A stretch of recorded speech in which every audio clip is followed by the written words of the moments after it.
Hello, everyone, and welcome to the webinar Supporting Serendipitous Discovery in the Scholarly Research Process with Gary Price, Lettie Conrad, and Alan Maloney. If you have any problems with audio or viewing mode during the webinar, please use the question box at the right of your screen, and one of our helpful team members will get back to you ASAP. At the end of the webinar, we will have some time for Q&A from attendees, so please also use the question box to ask any questions to speakers throughout the webinar. Also, please take note of our webinar hashtag, Sage Talks, and feel free to ask questions or leave comments there. Now let me introduce our moderator. Gary Price is a librarian and is currently the editor of infoDOCKET.com, a daily update of industry news and new web-based resources.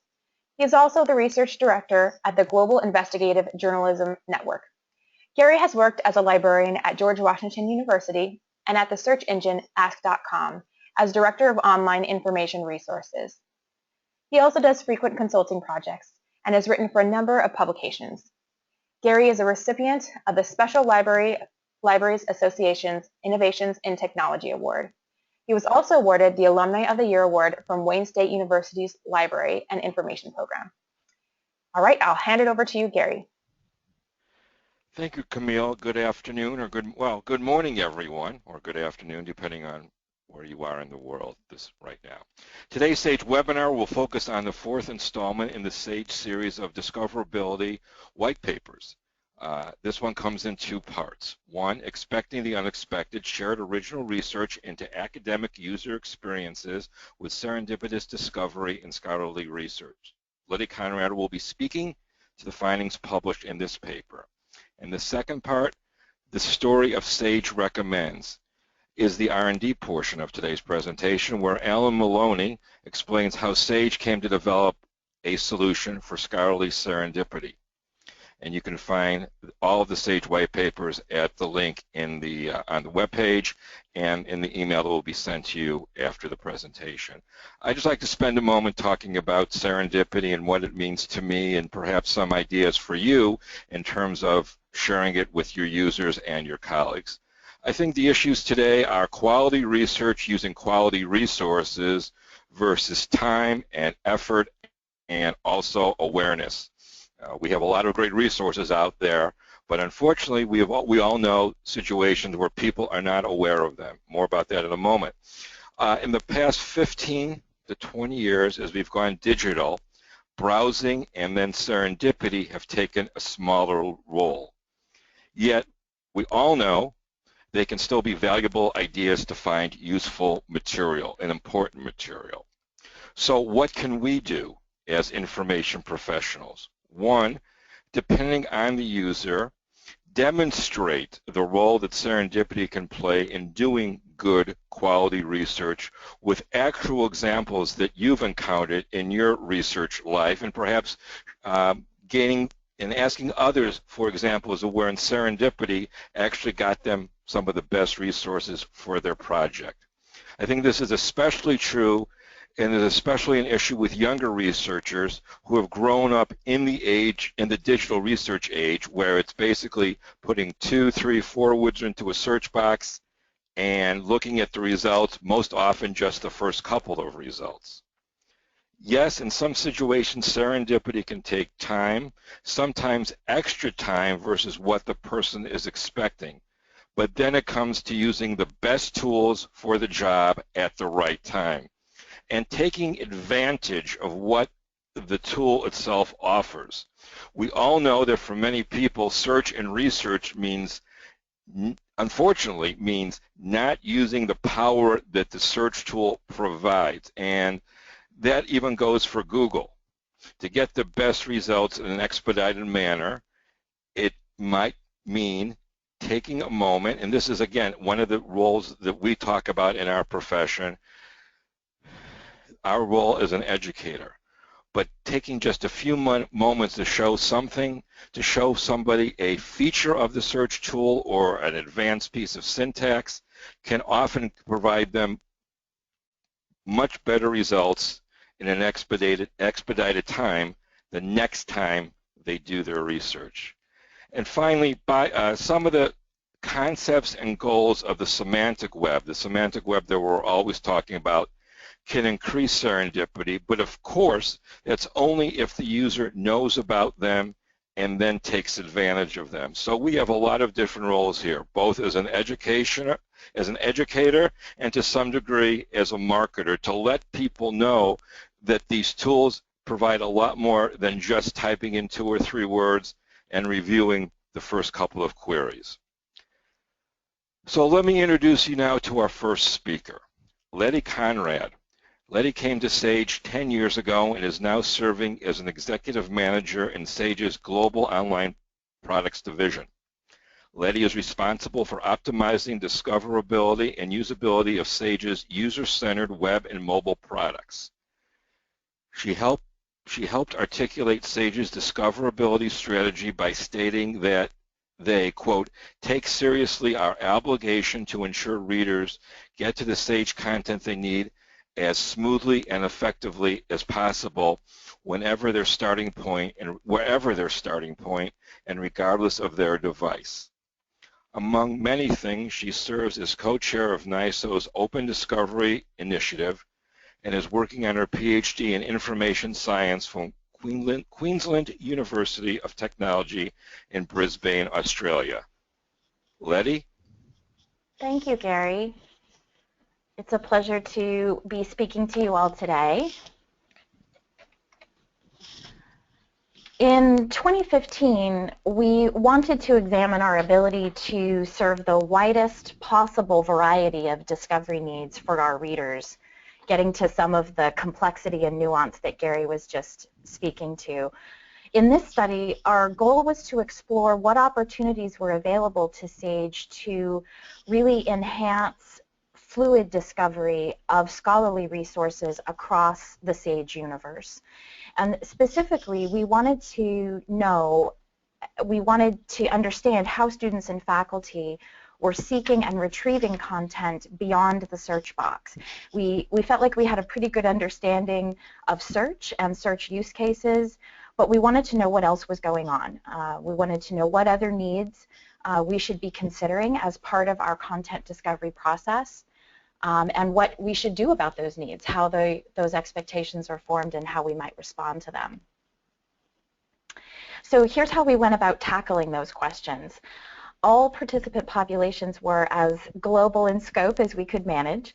Faculty and students who participated in our user experience tests, our surveys, and our interviews were pretty international in nature, where content and technology suppliers being mostly in the US or in the UK. Our undergraduate survey respondents were 53% from North America, 18% from Asia, Asia Pacific, 17% from Europe, and then a long tail of about 10% from either South America, Middle East, or Africa. Similar sort of spread for faculty. And we were pleased to see many discipline perspectives represented in our participants as well. The majority of survey respondents were social science scholars, 60% faculty and 55% students. But we received quite a few responses to surveys as well as interviews with faculty in the humanities, medical and health sciences, STM, engineering, and the arts. So we felt that by embarking on a user-centered project meant that we needed to take a step back and consider what our users' information needs were as they started their discovery. We started with Donna Spencer, who's an information architect many of you may be familiar with. She came up with a framework of types of information seeking. And as we reviewed the literature, we learned that there are several models that do this, but they all have one thing in common. They differentiate between search and exploration, albeit in slightly different ways. The point that resonated with us is that these types of information seeking require different strategies. So for known item searching, you'd probably be using quick search or even the advanced search. For exploratory searching, you might find it more appropriate to use a site's browse functionality. With refinding, you're looking for something that you've already seen before, so you'd probably try to retrace your steps or maybe even search for the full citation. A big part of what Alan and I do every day is supporting these first three activities, but we realized that we were neglecting the fourth one, where users don't really know what they're looking for, may not be expecting to find something relevant to their work. This is where semantic enrichment could be most fruitful. So it occurred to us that serendipity really became key to the equation for this study. So within that context, we zeroed in on the concept of serendipity. We felt like we generally understood the term, but in the context of academic research, we learned through the literature that there's an important distinction between the chance encounter and realizing the relevance or the importance of that encounter and turning it into insight. One of Alan's favorite examples that I like to share is the penicillin example. The chance information that Alexander Fleming encountered was a contaminated petri dish. But it took understanding to see that the substance that grew in that petri dish had antibiotic properties. So in this case, chance favored the prepared mind of Alexander Fleming, and we felt that this definition punctuated the fact for publishers that we are often more focused on the first aspect of serendipity, the stumbling upon something new, but we often don't look at, or we're not as concerned with the second, where the aha moment happens, where that insight comes into play. And so we wanted to enhance our products in a way that would showcase the content that was related to what the user is reading, but also help them make sense of it. So we took this definition into our data gathering and analysis. Looking at this definition, you might think that serendipity is a nice to have, and that was certainly one discussion as we were working through this project, but we feel like it's more important than that. We feel like it's actually the reality of how people are seeking information. How often does a user perform a search and their information need is satisfied by a single idealistic set of documents? Almost never, right? It's well documented how researchers reframe their information needs as they move through the process based on the information they encounter. So firstly, information needs are fluid and changing, and secondly, they're not always satisfied intentionally. There are famous world-changing examples of this, but on a more everyday level, think back to your own work and how often you've stumbled upon something that was useful that you weren't necessarily looking for. And thinking back on that experience, you probably found that experience pleasurable. That discovery moment, that serendipitous discovery brings user satisfaction. It makes people happy. So serendipity is important, but it's also hard. And so we like to keep this quote in mind: designing for serendipity may be the holy grail of the search experience. And the authors here are making the point that serendipity is not just useful for discovery, but that it's elusive. You only appreciate it after it's happened. It's hard to pin down. In other words, known item searching and exploratory browsing are much more solved problems today than helping people find what they don't know that they want. So what does this mean in less abstract terms? When the name of a search engine becomes a commonly used verb, it seemed obvious to us that search is embraced as a normal part of getting things done. But for our survey specifically, we wanted to define the use cases. We used our user experience research results to zero in on specific techniques that our users were employing for discovery beyond the search box. And this is our working list of the key ways we observed users experiencing serendipitous discovery. We saw unplanned or unexpected content discoveries happening when an instructor follows a link in her email alert, or when a student chases up the tree of a particularly meaningful paper he's found. And of course, recommendations. We found that in both surveys and interviews, when we explored the idea of recommendations further as a way of finding new information, the majority of users we spoke with were familiar with computer-generated recommendations, likely because of popular e-commerce recommendation tools like Amazon's frequently bought together or also bought suggestions. Alan's going to talk about that in a bit more detail later. But we found in our studies that 90% of faculty and 78% of students click on these sorts of features, and we were really impressed by those numbers. We felt like there was a great opportunity there. The majority of these folks also found that online recommendations were just about as useful as those they received from peers. So in reflection, I think it's actually kind of fascinating. Recommendation tools are popular and are well used, but they're not typically perceived by users as a discovery technique. They're not part of their proactive, intentional research workflow. Recommendations, whether machine or human generated, were not often perceived as a discovery technique. But we found that there's some nuance here. Context is everything, right? Especially for that prepared mind. Both faculty and students rated equally that a recommendation's relevance to their work, relevance to the studies at hand, were the top factor in how they evaluated recommended content. For obvious pragmatic reasons, both faculty and undergrads in our surveys felt that their ability to access the full text was critical to their decision of whether to follow a recommendation, whether to follow that link for related content. And I'm guessing if they couldn't read it, they probably would give up. Finally, some sense of authority of a recommendation, some sense of trust or recognition of the publisher or the provider was the third most important factor for both faculty and students. We asked in our surveys undergraduates and faculty about their experiences and preferences when searching for scholarly information, and we were quite pleased to see that library websites and subject databases ranked at the top of the importance scale.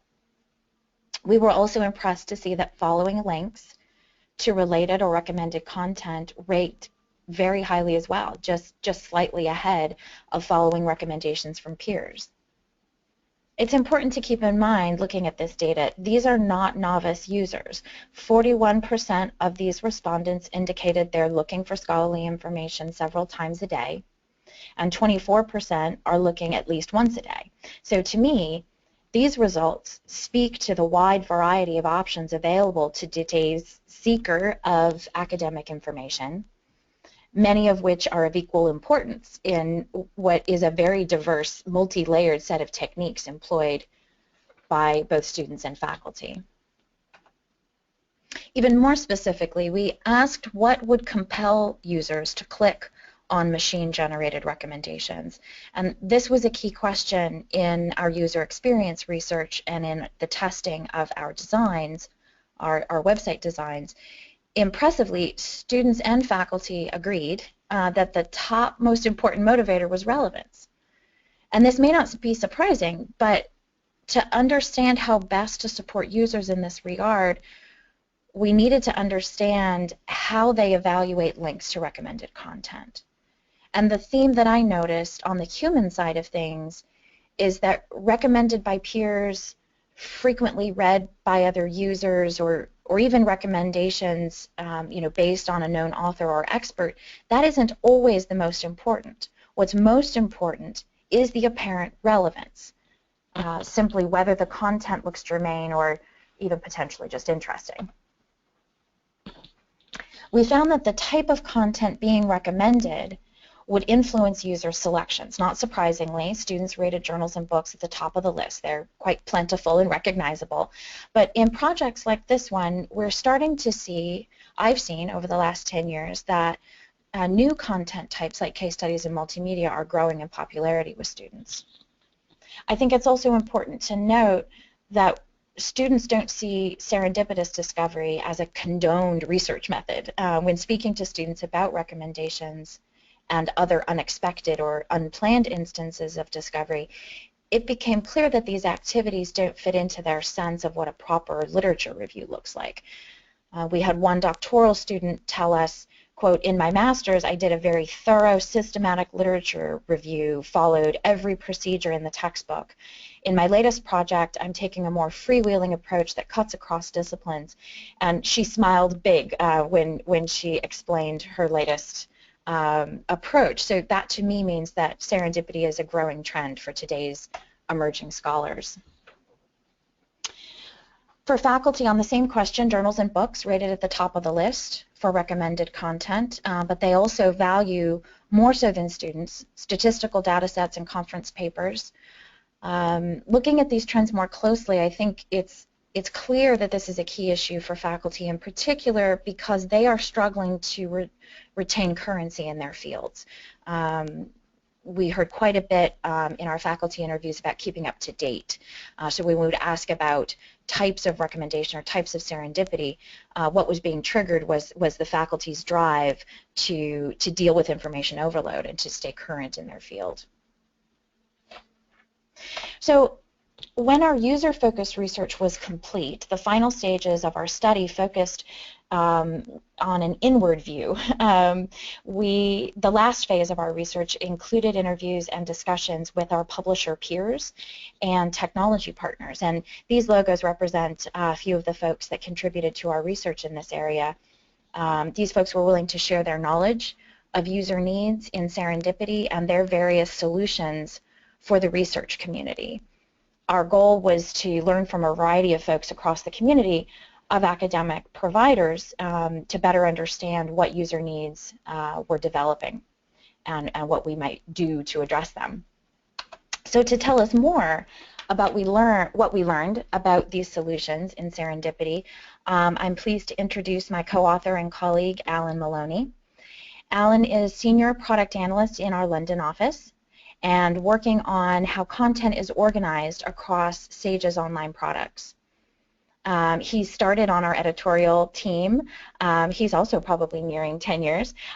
He's always been close to the work that Sage does in publishing and enjoys bringing a technological perspective to our high-quality content and vice versa in order to make content more discoverable, findable, and usable.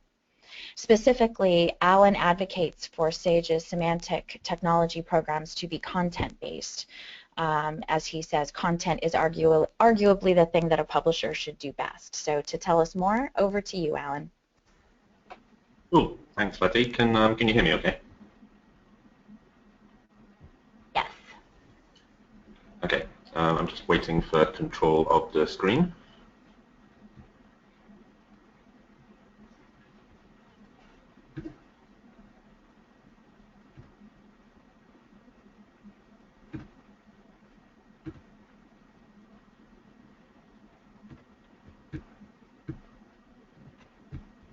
Okay, so I think my slides should be coming up right about now.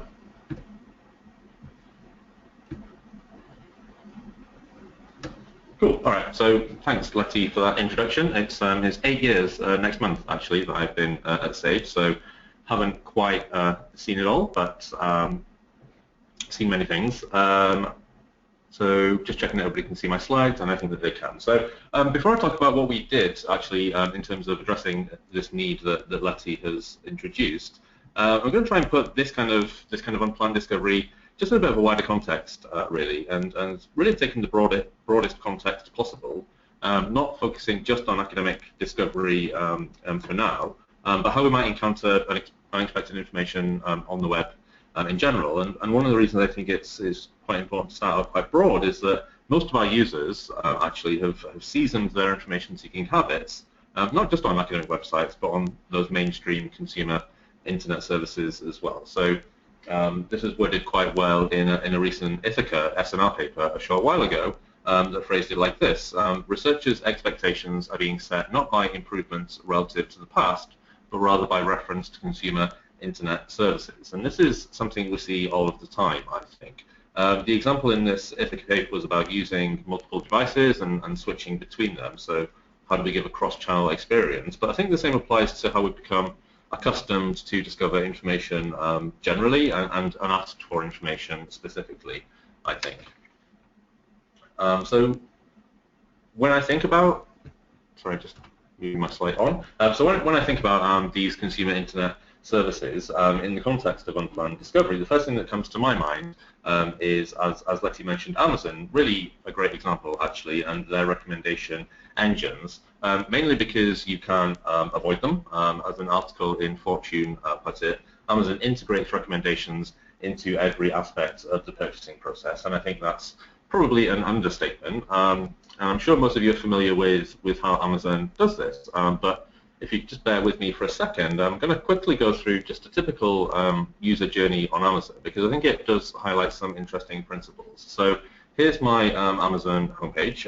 You'll see that recommendations really front and center of the experience. I've not really done anything yet, and Amazon is already guessing what I might be looking for based on what it knows about me from my previous viewing history. So looking at that magnificent collection of fanny packs there, I feel I should explain that I'm not actually the Fresh Prince of Bel-Air, but those recommendations make sense because I recently went to a fancy dress party for which I needed one of those things. Obviously, plenty of other people were doing the same thing because you see that Amazon now suggested just some items that I might want to look at. And how this works, again, many of you may be familiar with this, but this is mainly based on other users' behavior. So Amazon has basically analyzed a collection of things that other users have looked at in the same session and suggested that I might want to do that as well. So really a sort of big data-based approach. Amazon has a lot of data on this kind of thing, on user behavior, has about 153 million page views a day with which to seed this kind of recommendation. But I've not come to Amazon for fanny packs today. If you'd like to learn, maybe. I've actually come to look for a book, and I've looked for a book on consumer psychology, so I've just inputted that into the quick search box. Here's my search results page. I think it's quite interesting to know that there are no recommendations anymore. There's no recommendations on this search results page because Amazon recognizes that I'm being presented with new information already here, so they probably don't want to present me with even more information. That would be a little bit overwhelming.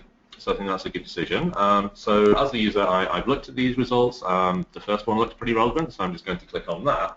And then I'm taken to the products page. So here I see recommendations again.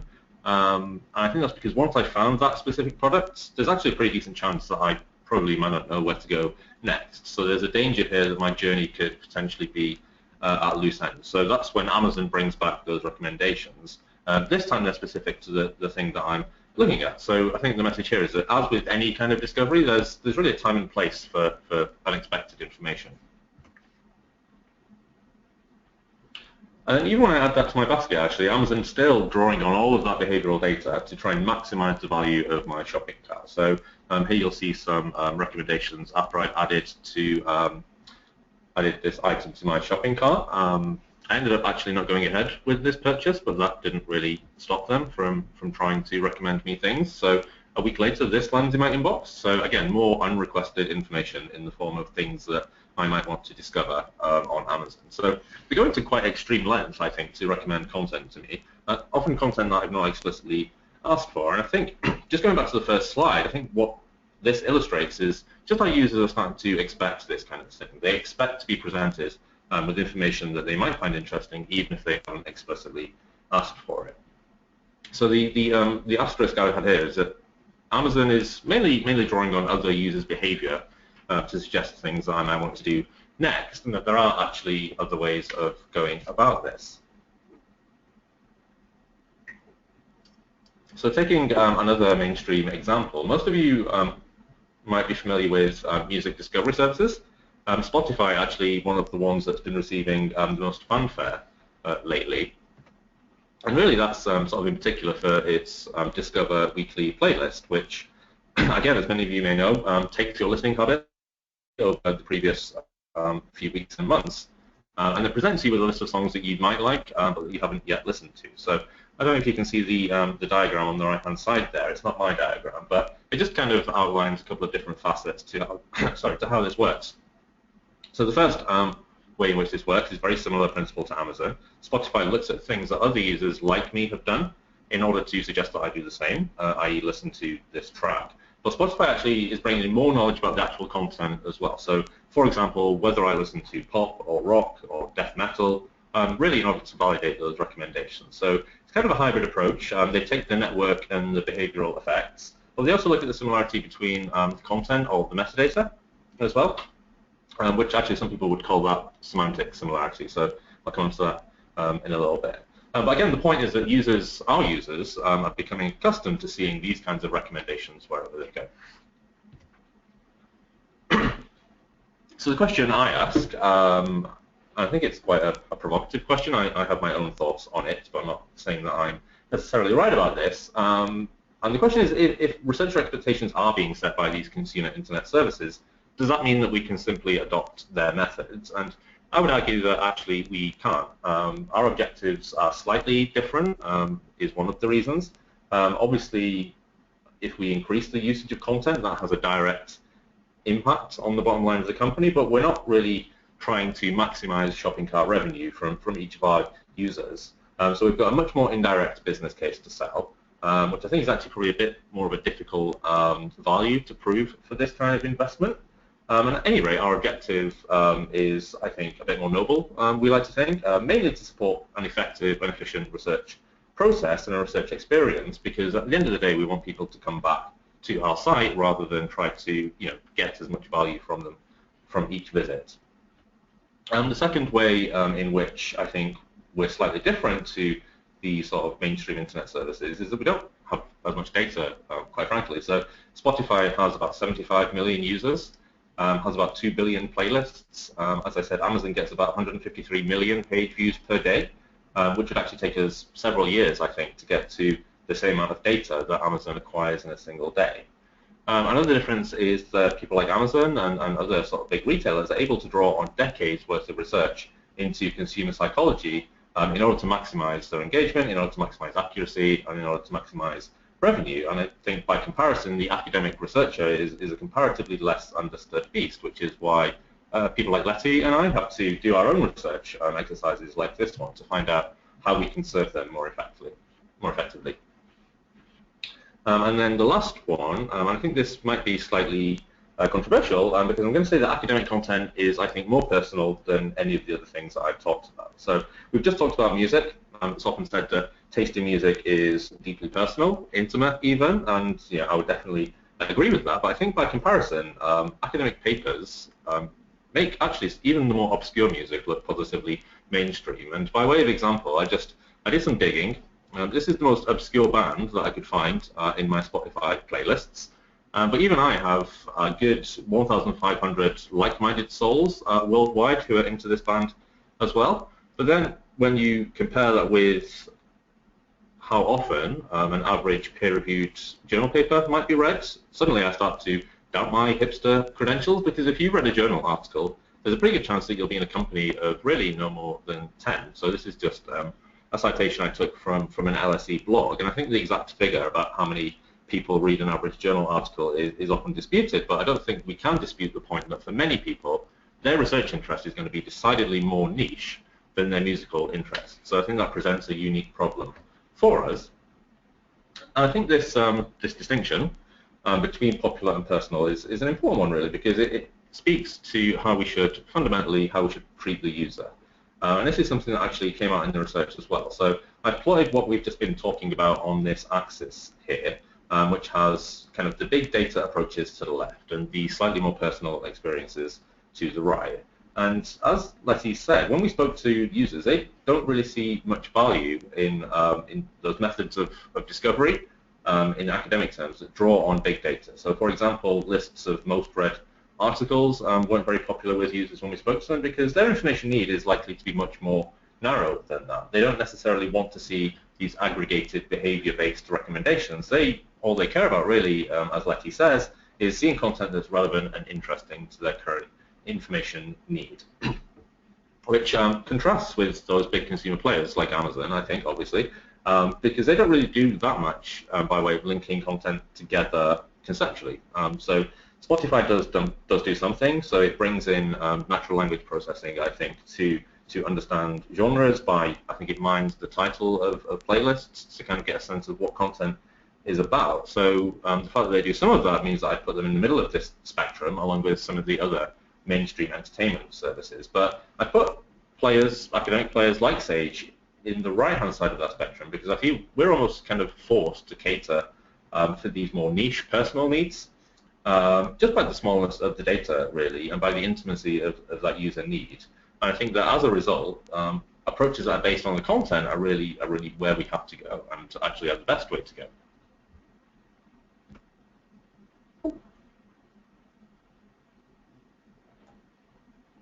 So based on what we've learned from these consumer internet services and from our users and from the people we spoke to that Lettie outlined, I'm going to just run through what I consider to be our principles for serendipitous discovery. The first two we've discussed, I think. So academic research is personal, and we're primarily going to look to our content for semantic recommendations, those semantic connections, rather than look to our users' behavior. And then the third is that the point at which we try to present the user with unplanned information should be really well chosen. So think back to that Amazon example. We're not going to distract the user on a search result page, for instance. We're actually going to go further than that. And we're actually not going to disrupt them on the home page either, because we don't know enough about their information need at that point. So, I mean, as it happens, I don't actually need fanny packs anymore. So when I go back to the Amazon homepage, I'm going to be kind of annoyed by that, and that's something we want to avoid doing to our users. And then the fourth principle is that serendipity should be unexpected, and I've got just an example of what I mean by that. So this is a screenshot from our social science ebooks site, Sage Knowledge. On the right-hand side there, you'll see that there's a purple tab that says Sage Recommends. So this is actually a fairly straightforward recommendation tool in many ways, but in other ways, we've got all of those principles that I just mentioned working in practice behind the scenes. So what you're looking at on this page is an encyclopedia entry on bank robbery. And then if the user were to click that purple widget, I'm going to simulate that. So they'll see some ebook content, sure, they might be expecting that. So at the top there, you'll see that we're recommending to them something from, say, research methods on how to interpret crime data. So, you know, very, very relevant and interesting. But also the user will see lots of numerical data as well. So on our Sage Stats platform, we've got FBI crime statistics on bank robberies, also on larceny and violent crime, really driven entirely by semantic technology. So there's no human curation of these results. Basically, we text mine every single piece of content that we publish online and annotate it with concepts so that we can then calculate the statistical similarity essentially between those two pieces of content. So that's what I mean by a content-based approach. But the point I'd make here is that I don't really certainly not many users would expect to see numerical data here. Many users might not even be aware that Sage has numerical data. So this is hopefully a really compelling content recommendation because it's unexpected. This is the kind of thing I think that might be more difficult to achieve with those behavior-based approaches, because if the other handful of people who share your sort of quite narrow research interests don't know about Sage Stats either, then really there's no mechanism for discovery there, and all of that data might remain invisible.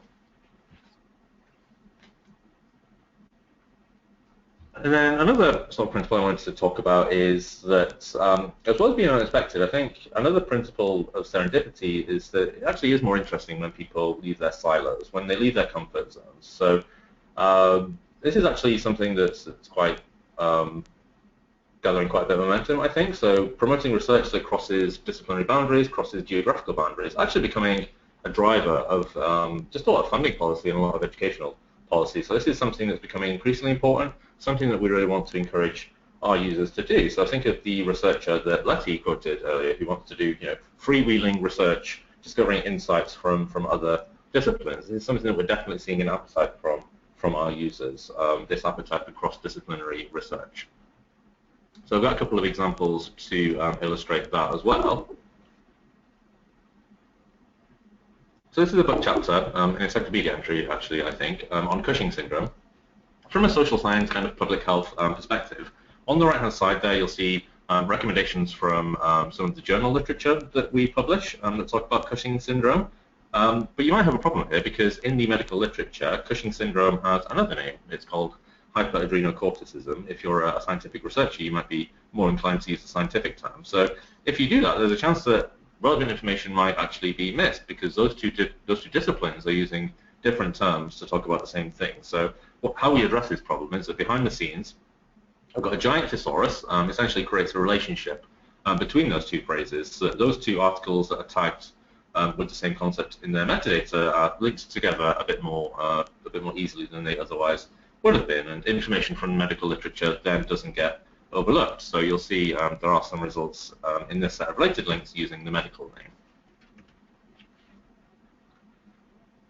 And it's not just subject boundaries, actually, that we're trying to bridge. It's also geographical ones as well. So here is an encyclopedia entry on the Rosenthal effect. I'm not sure if many people are familiar with it, but basically this is a phenomenon in educational psychology whereby a teacher's expectations for a student are found to have a direct impact on that student's performance. So, for example, if you have poor expectations of a student, that's going to have a provable adverse effect on that student's performance and vice versa. So it's a kind of self-fulfilling prophecy.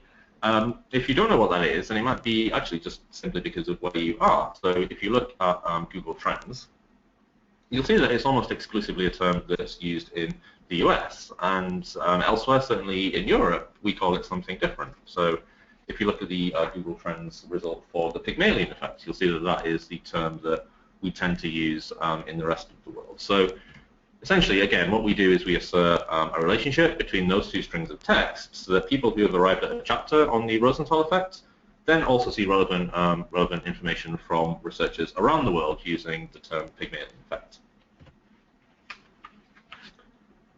And then this last principle actually just relates back to what Lettie was saying earlier about the definition of serendipity. That it's only really serendipitous discovery if someone's actually able to make sense of that surprise information. So basically, how do you turn the discovery into understanding? And that's, as Lettie says, something that I think publishers have struggled with in the past. And we've had our own stab at it. I'm not going to say that this is perfect, but this is definitely something that we've thought about and which we've incorporated into the design of our user interface. So we actually did a lot of work on the user interface and on the design of this widget, just to make sure really that we've got enough space, first and foremost, to display kind of as much metadata as is possible, really, to give the user kind of as much context around that discovery as possible. So we looked at other publishers' recommendation tools. We found that a lot of the time they truncated the title of articles, or a lot of the time they didn't even have space to show, you know, the source, the journal publication, the author. We've included all of that, and really as much as we can get in there without making the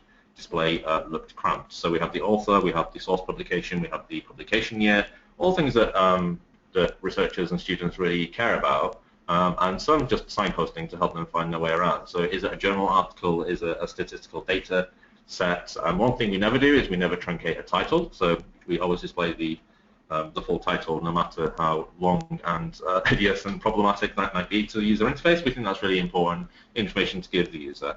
But sometimes actually even that's not quite enough either. So for example, you might not necessarily be, even when you have all of that context, be aware why that we're recommending something to you. So if you look at the top of the sort of set of recommendations there, it's not really that apparent why a user who is reading a encyclopedia entry on Cushing syndrome would want to read a journal article about Tourette's syndrome. So we've implemented what we're calling common concepts. So if the user hovers their mouse over the title of that link there, you'll see that they'll get a little tooltip displaying the thesaurus terms that those two pieces of content have in common. And in this case, that's cortisol, and that's because cortisol has a known link to both Tourette's syndrome and to Cushing syndrome. And I think this is really interesting because this is something that the user might not necessarily have been aware of. This might be a new direction in which to take their discovery. So we're trying to show the user related content, but also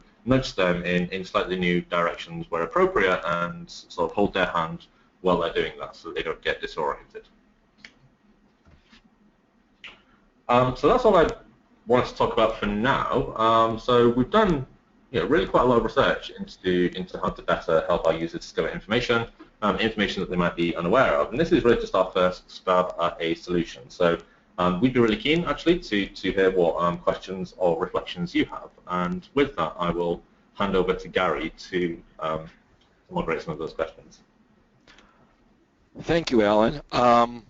Well, let's get to some questions. Let me also ask the audience a question, something that perhaps you can respond to. One, what stands out to you about what you just heard? And two, this would be a question I would ask, how can SAGE help libraries spread the word on these features? There's a lot of great technology, a lot of great thought that has gone into what you've just seen. So how can SAGE help you help you help your users, so to speak. So let me take a look at our box here and see if we have any question. When do this is for both Alan and or Lettie, when do recommendations get annoying and how can we avoid that? When do recommendations get annoying and how can we avoid that?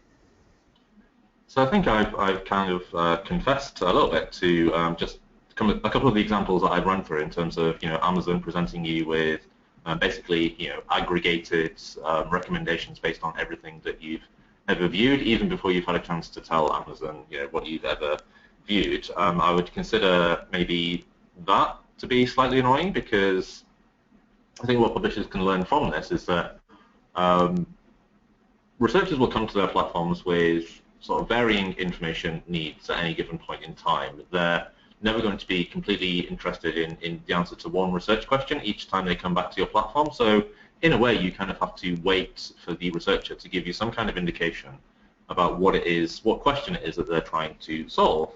So I think that's why I've decided that the point of serendipitous discovery for our user is when they're reading something, so that we can then look at very closely about what it is that they're reading and sort of draw inferences from that about the other kinds of things that they might be interested in. Obviously, this is also something that we've really taken into account when we think about the user interface. So the fact that the user only actually sees recommendations on Sage Knowledge, for instance, when they click that tab, I think then we have their permission to take up as much of their screen as we need, really, to do justice to those recommendations. So I think just by being sort of judicious with their time and the place, also the quality as well. If recommendations are bad, then they're more annoying. Users are going to be more tolerant of recommendations that are good, no matter how you present them. I'm also just doing a lot of work with users in terms of how you present that information to them. I think that's one of the main innovations of Sage Recommends, actually, is how much thought and how much research we did around the user interface, so that those recommendations don't become annoying. Users who aren't interested in sort of that as a method of discovery can essentially ignore them to a large extent. I would agree with all of that. I would just add a couple of thoughts as far as when recommendations become annoying and how to avoid them. The absolute starting point of that is to understand the annoyance itself. So as I explained, our research was very user-centered all the way through because we wanted to really move the needle for the end user. We wanted to have an impact on that experience. So I would say for all information professionals, the best way to avoid any sort of annoyance is to start by talking to your users and finding out where that exists. I think I would add to that, though, that helping users use those recommendations or leverage the tools, as Gary asked, how can libraries help users, find these tools and make use of them, is again a very user-centered enterprise. So we would love to hear, as library patrons begin to use this tool more and more, we would love to hear what you hear, what becomes annoying, what is serving the need, and what may be extraneous. So that ongoing conversation with our users is critical. Here's our next question, and it kind of goes back to what I said in my opening. The question is, our users mainly want to save time. How do we convince them to take the serendipitous route? That's a great one. I think one of the things that comes to my mind is, we schedule our time so tightly. I have 2 hours to do X task, but allowing them that 2 hours to be more open-ended rather than expecting a particular deliverable at the end of that 2 hours, to instead go in with a more open mind. And that's something that I'm training myself to do as well in school. Alan, do you have anything you want to add to that? Yeah, just I would add that I don't think we're trying to advocate that you leave everything completely to chance. There's obviously always going to be a place for a systematic literature review if that's what your tutor wants you to do, or if that's what you're mandated to do. Where I think that serendipity really comes into its own is to helping really discover new directions, really to helping broaden the scope of that literature review, to look at sources that you might not necessarily have been aware of. I don't think that means you need to neglect traditional journal literature, but hopefully the more people embrace serendipity, the more we'll see citations for sort of unconventional content types, for crossing into other boundaries and things like that. So it's really about broadening your horizon, I think, as a researcher, rather than taking shortcuts. Even though it can obviously save time, I don't think that's necessarily the main objective when people are discovering information serendipitously. Next question we have is, I know vocabulary choice in search terms is very important, but our students often haven't picked a topic, so getting a search term is even more difficult. And Alan, Lettie, do you have any ideas on this? Yeah, this one made me smile because I love to write, and when I was learning to write, I remember one of my favorite teachers saying, you have to get something on paper. The staring at the blank page will be the end of you, and I think search and discovery is like that, and I think Sage Recommends is a tool that is trying to help put something on the page for the user. So I would say one key way of figuring out where to start in search terms is to just start reading, and those pieces that resonate with you, that feel germane to your interest area, pay attention to the keywords that the authors are using and leverage those. It's a bit like a citation tree, but maybe a vocabulary tree. I don't know, Alan, do you have anything to add there? So I think just in terms of keyword choice, I think is important in terms of what concepts you're looking at, but also in terms of how you phrase your search query. And I think this is something that can help a potential researcher pick up on any blind spots that they might have missed because they didn't include a particular inflection or a particular regional variation of a term in their search. This is something that automated tools like this can pick up on and help you really sort of patch up any gaps that you might have missed once you've decided on your sort of broad research area, I think.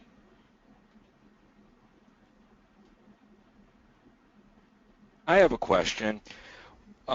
When you do a Google search, a Google Scholar search, and below each result it says related articles, could Alan and Lettie, could you explain what makes the research you've done and the product you've created different than what you might see as a related article when you search Google Scholar?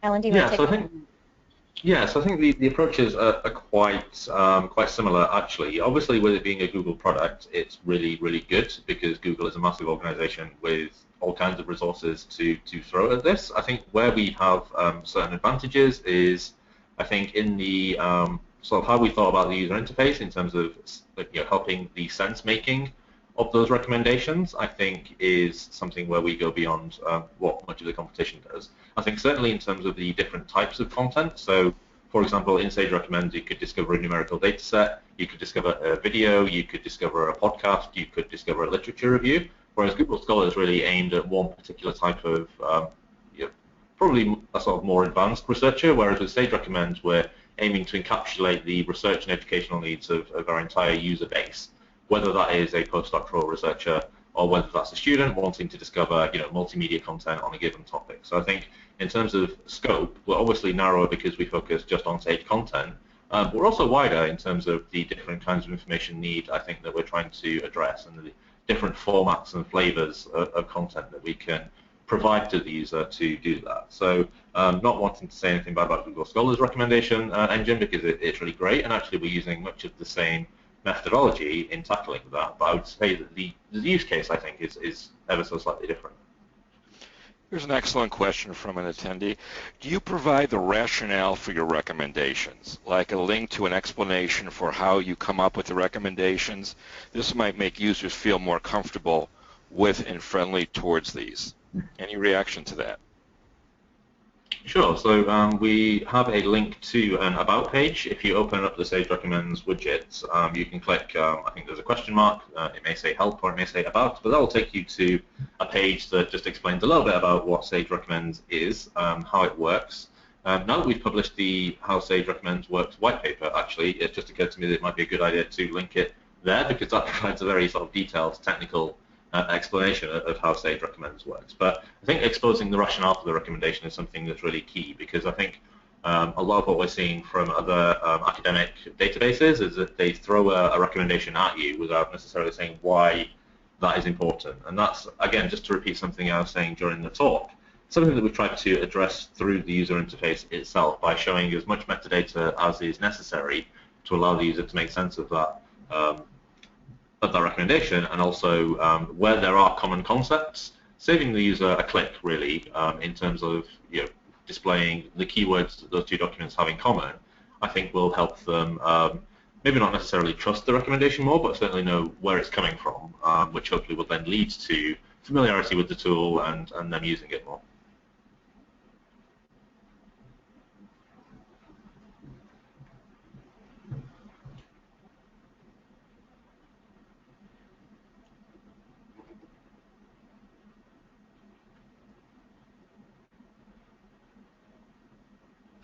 So I'll grab one from the audience questions.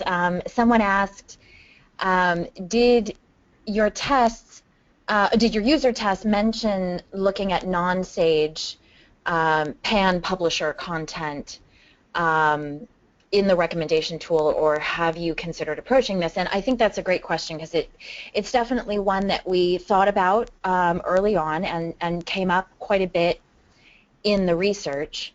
But it isn't one we have immediate control over.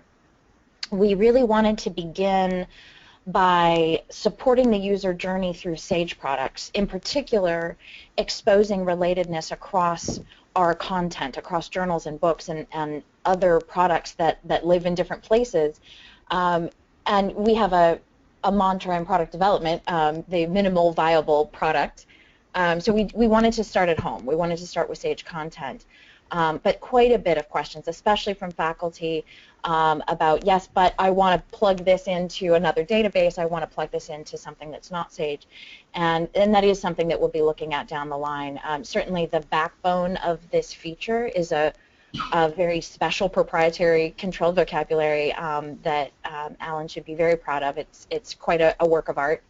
And it does give us opportunity to extend this kind of functionality to other content outside of Sage. Certainly something we'll be looking at, and that's a great question. Thank you.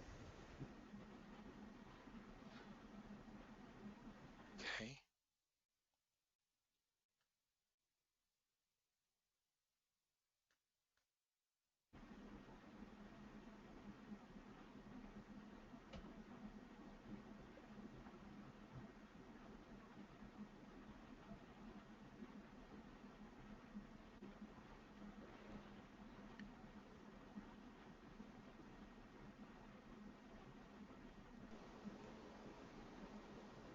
All right. Well, again, we'd like to thank everyone for coming and joining us for this webinar. Just a few follow-up items for you. We will be sending the recording of this webinar to your inboxes, to everyone who has registered for it, and also some follow-up answers to some questions we didn't get to today. So feel free to follow up with us to send further questions using the hashtag, and you'll be hearing more from us. Again, we would like to thank Gary Price, Lettie Conrad, and Alan Maloney for their wonderful presentations today, and we look forward to hearing from you all. Thank you.